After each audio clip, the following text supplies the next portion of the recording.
Hi, I'm Adele, and I want to talk to you about the spiritual practice of Thanksgiving. Normally, Thanksgiving Day in our home is filled with international students and noise and happy chaos. We decorate the Christmas tree and we name our gratitudes and we feast on all kinds of food. And this year is really different. We will be 3 people celebrating with our smallest Thanksgiving ever.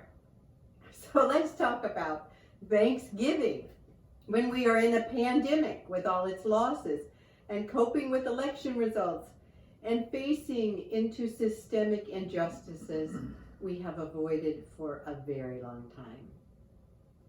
How do we give thanks? I want to start with the beach. I walked the beach this week and I froze my fingers poking through stones and seaweed to collect these mussel shells. I'm one of those people who likes to look through cast-off people leave on the streets and paw through secondhand stores looking for treasure. Over and over I asked Doug to turn around. I saw something I want to look at.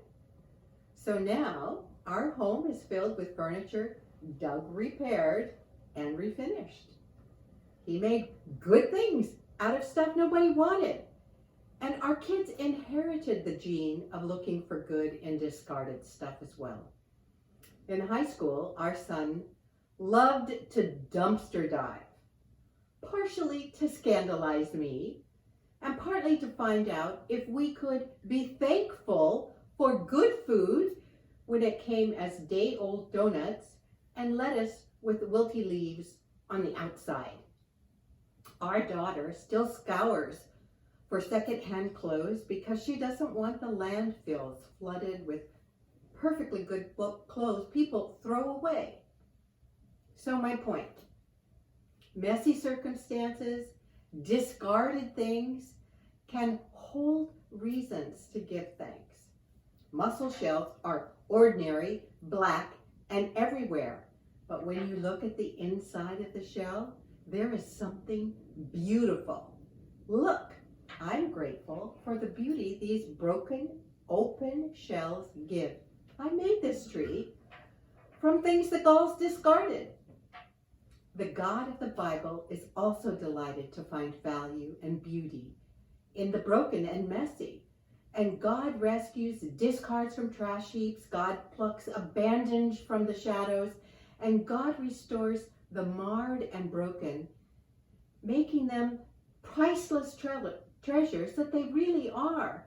And the Creator is not afraid to sort through our messy lives and circumstances.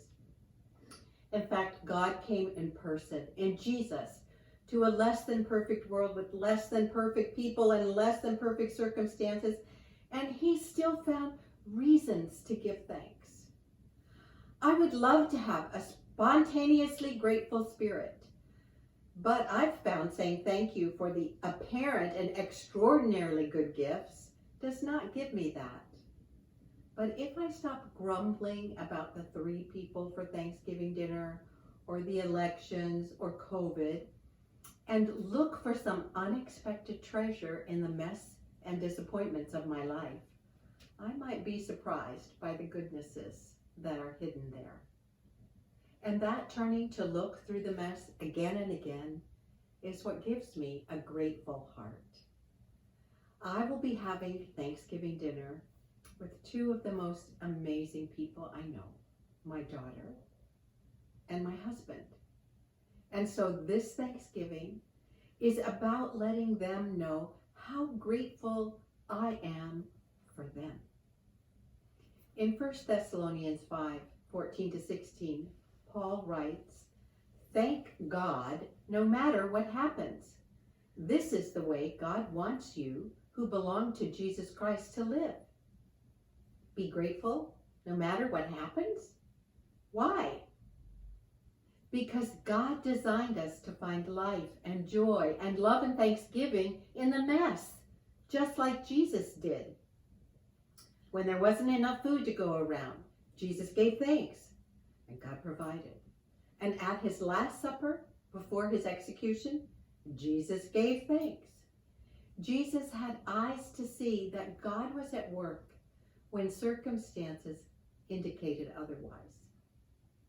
Viktor Frankl, a Jewish prisoner in a concentration camp during World War II, described his terrifying circumstances, and then he said, "The last and the greatest of human freedoms is the freedom to choose your attitude in any given set of circumstances."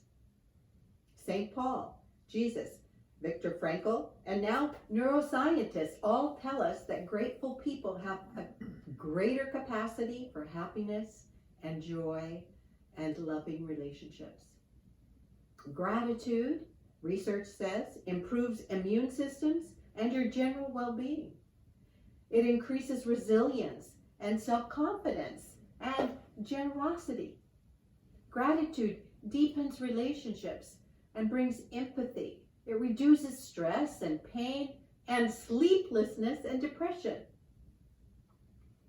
Whatever your less than perfect life is like this week, join me in sorting through the mess and ask God to give you eyes to see what's there. Ask to see the Spirit's joy in the people around you, and then tell them what you see in them. Or make a gratitude collage with your family on Thanksgiving Day. Or count your ordinary benefits like heat and running water and electricity and clothing and friends and cars. Go on from there. And when there are unexpected coincidences, like a friend calls, or unexpected timings, like a Zoom meeting gets canceled, let's give thanks. Notice God's unusual provisions of help and encouragement, as well as the regular help and attention that's given to you just as a matter of course. Name things you have been grateful for only in retrospect. Friends, what does that tell you about how God works for your good? Join me in giving gratitude so it grows in us and becomes our default, just like it was the default for St. Paul and Jesus. No matter what happens, let's give thanks, for God is working in this season of uncertainty and is with us. Please feel free to leave your comments on the Soul Care Facebook page, and then join us next week when we debrief with the High Rocker who's been practicing Thanksgiving. Happy Thanksgiving!